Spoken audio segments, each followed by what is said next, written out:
The tabletop takeaway. Game mechanics on display. 3 designers share the stage. Pick a genre and we'll play. The tabletop takeaway.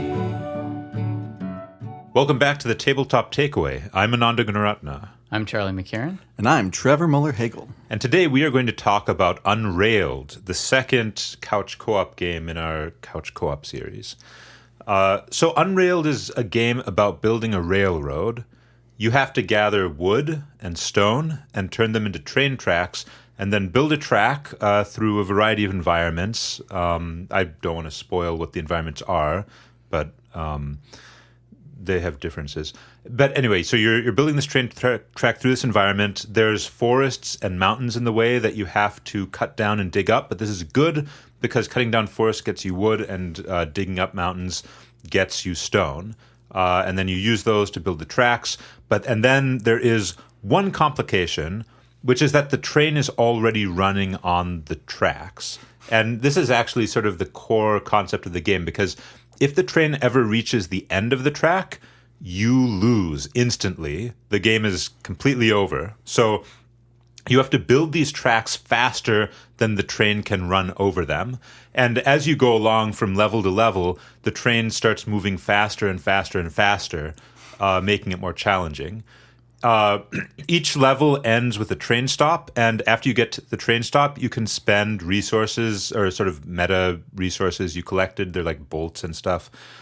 To buy upgrades for the train. So the train also has a bunch of cars, and each car does different things. So like there's a water boiler, which the train can catch on fire if it goes too long. And upgrading the water boiler means it can go further without catching on fire. And you can also put out fires with a water bucket. And there's a car that stores resources, and there's a car that builds train tracks, and then later on you can buy new cars. The game also has a bunch of tools, and the controls are very simple. You basically pick up a tool and then face an object you want to interact with, and you will automatically interact with it. So like pick up an axe and face a tree, and your character will automatically start chopping, which is really nice. The only controls really are pick up / put down an item, or you can also press B to dash. And yeah, I love that idea that you just automatically do the thing you would be doing anyways. Yeah. Like, that's just a good rule of thumb in game design. It's like, if something would be like an obvious choice, then just remove it, make it happen automatically. Yeah. So... Yeah. And just in case you didn't listen to our last episode, this is in preparation of our talk at 2D Con, which is primarily a video game convention. And I just also want to add in that this is a video game, just in case couch co-op you're not familiar with. This is a video game. So this series is about video games, and we're going to talk about it from a board game design perspective as well. Yes. Yeah. And I think, couch co-ops are, I think, relevant because they're the video game where you are in the same room as other people and interacting with them. Absolutely. So they do share a lot of things in common, I feel, with board games. Yeah. In terms of the experience. And you communicate with each other. You're trying to figure out things together. Yes. Just like in a cooperative. Yes. And in fact, in this game, in Unrailed, communication is extremely important. Yeah. Because one of the things about Unrailed is that you are interacting in the space of the game, and lots of things act as obstacles that you cannot move through. You can't move through trees, you can't move through mountains, you can't move through other players, and you certainly can't move through the train. And if you're not careful, you can get trapped, because if the train is moving along the track, right? And it might be that the train is blocking your only way to get past, to get to the resources you need to build more tracks to make the train go further. And if that happens, it's game over unless someone is fast and frees you in that situation. So, I mean, one of the biggest things in Unrailed, I think, is making sure you always have a clear path to get where you need to go. Yeah. Yeah, and working together to figure out, okay, who's getting this resource, making track, and then also making sure the water is available and that the train isn't overheating. There's a lot of little things to keep track of. but you can kind of get lost in yourself as you're doing your one action and not be paying attention to what's actually happening, which I had a couple times happen to me. But yeah, it's really interesting. And then you also have these mountains that can't be harvested, Right. which kind of adjust the size of your board space, so to speak. Right. Yeah, you can only see part of the map at any given time, Especially at night. especially at night when when the site radius shrinks a lot. Just around your characters. Oh. Yeah, which means you might have the train. You might start building the track in one direction, only to realize later, oh wait, that is not a way that we can go. We need to turn and go the other way.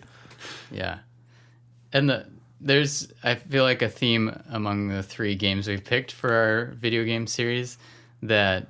There's the gameplay round, and then there's like an upgrade round. Yeah. And this phase, I guess you would say. And so in Unrailed, you can upgrade your train cars, and that I love.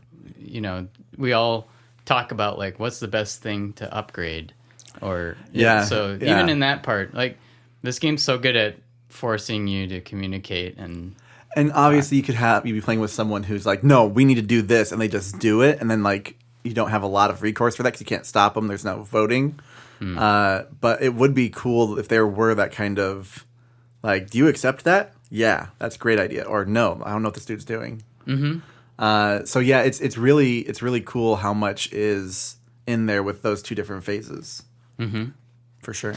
Yeah, I think the phases are especially helpful in a real-time game because you do need times for people to think a little bit. And decompress. Right. Because much of the game is this frantic rush to try to get the track built before the train runs into it or runs off the edge. Yep. And certainly I don't think you could be doing upgrades during that part of it. So having that little space in between where you have some breathing room. I guess I think we talked about that with Captain Sonar too. Like it was nice to have, there's a that frantic moment. But then anytime someone launches a missile, Pause. Everyone stops what they're doing. Yep. Yeah. I mean, maybe that's just something in real-time games in general. Yeah. You want to have some lulls in the Forced action. lulls. I mean, honestly, even in like first-person shooters or online arena games like that, you fight in the game that's high intensity, real time, and then you go into the waiting room, and then you have a couple minutes where you're sitting there, and you can kind of decompress. You're not maybe upgrading anything, but like you do have that break still. So yeah, I think that's a really valid point. I think if you look at it from the perspective of narrative too. Right, there's like, if you're writing a book, there's like peaks in the action, and then you need to make sure that there are valleys. Yeah. Right, that there are valleys. And even just having chapter markers helps. Yeah. I actually, quick dev story about working on a game that Ananda has played that's a tile laying game that's going to be coming out eventually. And the game flow was so smooth,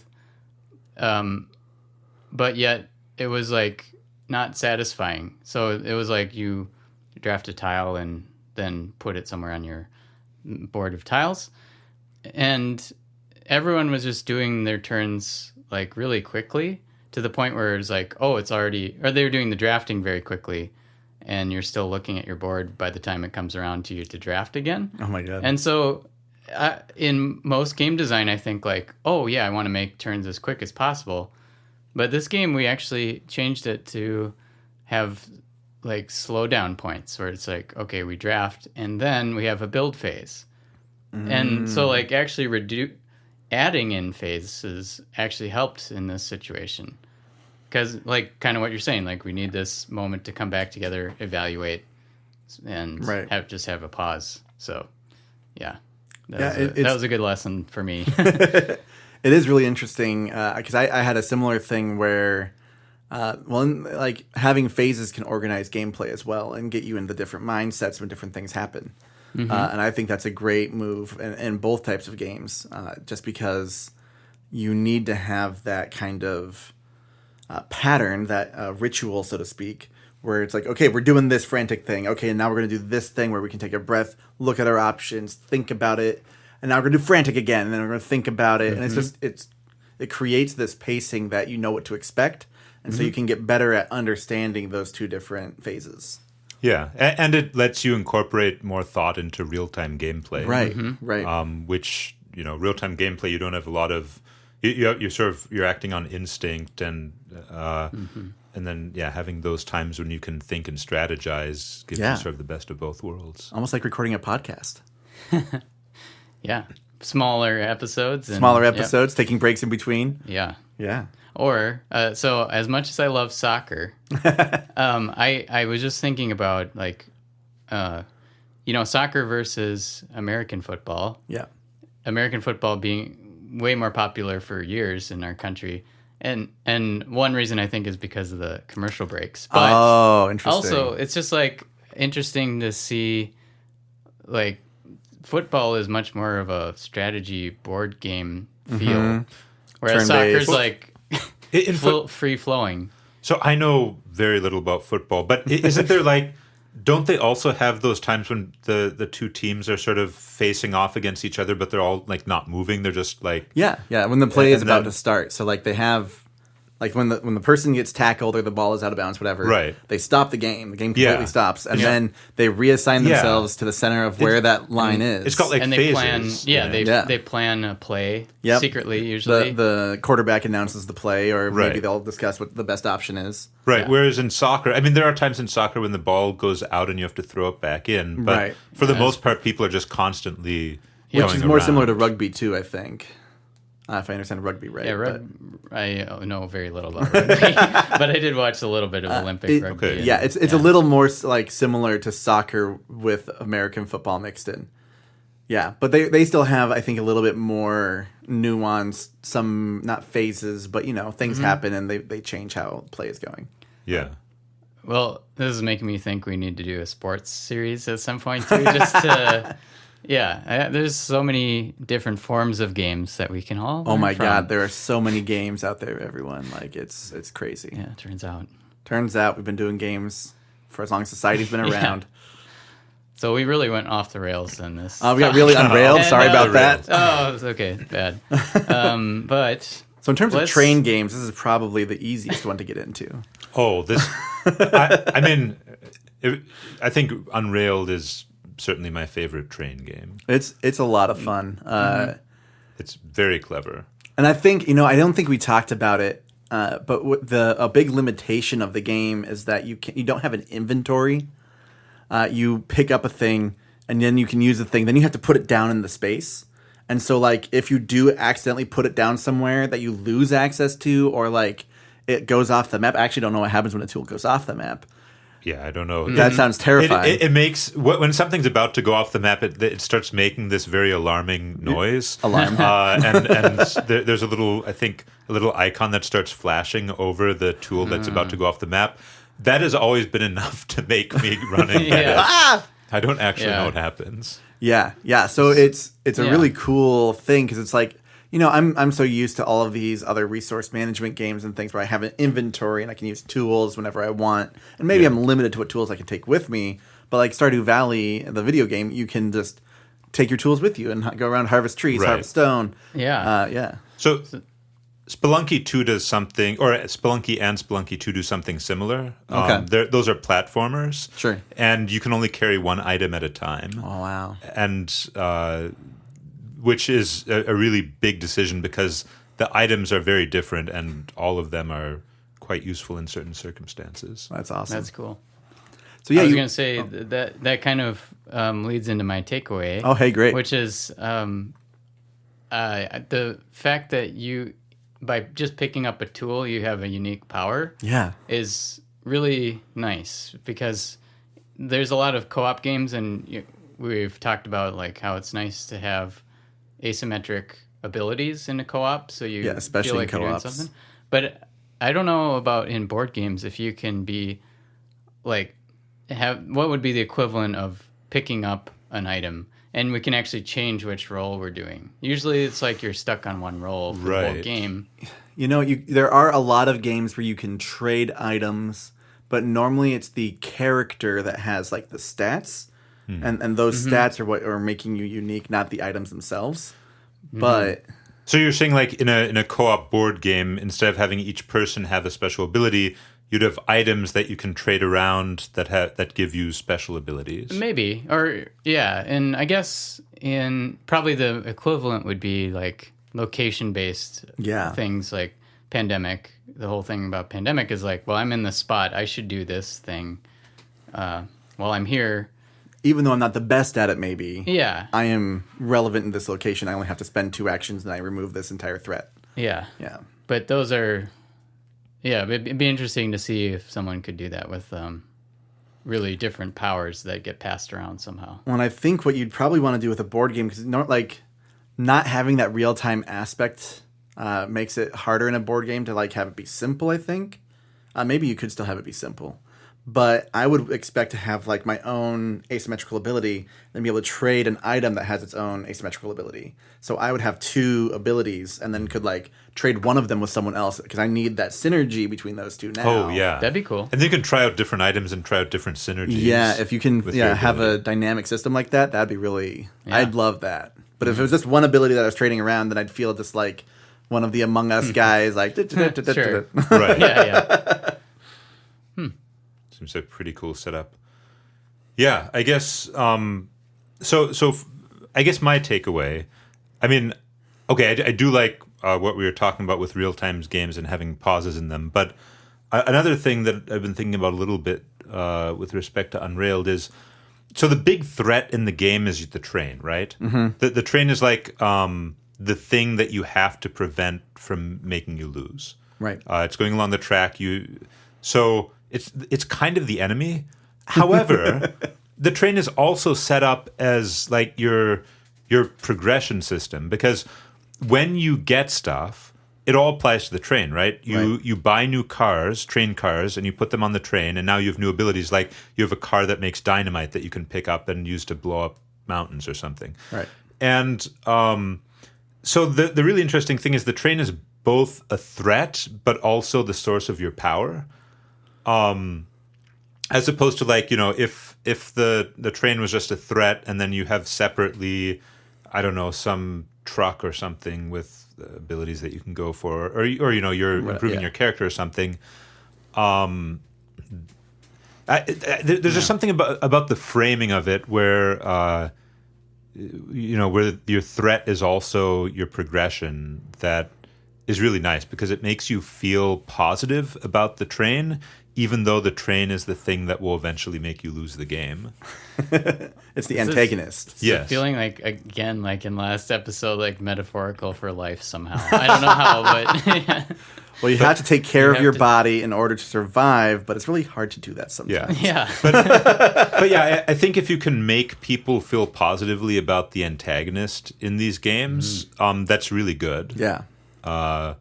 And especially, if you can link progression to it or something.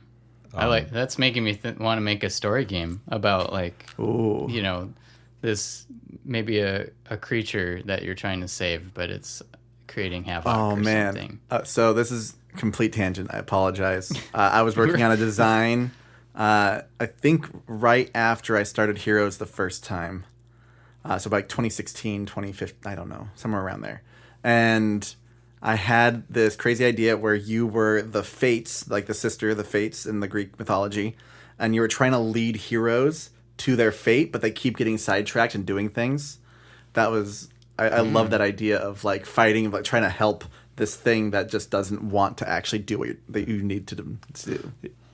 It also makes me think of Loop Hero, leading heroes to the fates, but also the idea of an antagonist that you like. Okay. Because I don't know, have you guys played Loop Hero? I've only seen it around. It's pretty good. It's a single player game. It's not couch co-op, but in Loop Hero, there's a hero walking around a road, a loop. Sure. Just eternally walking round and round in this loop, and you place challenges for the hero to overcome. So you put down monsters for them to fight, and fighting monsters is dangerous because the hero might die, but if they don't die and defeat the monster, they get stronger. They get experience, they find items, and you're ultimately trying to level up the hero so they can fight the big bad guy at the end of the exactly the game. That. Yeah. Yeah, but you have to give them challenges that are just right, that will make them stronger without killing them. Which really is being a DM in Dungeons and Dragons. Right. Yeah.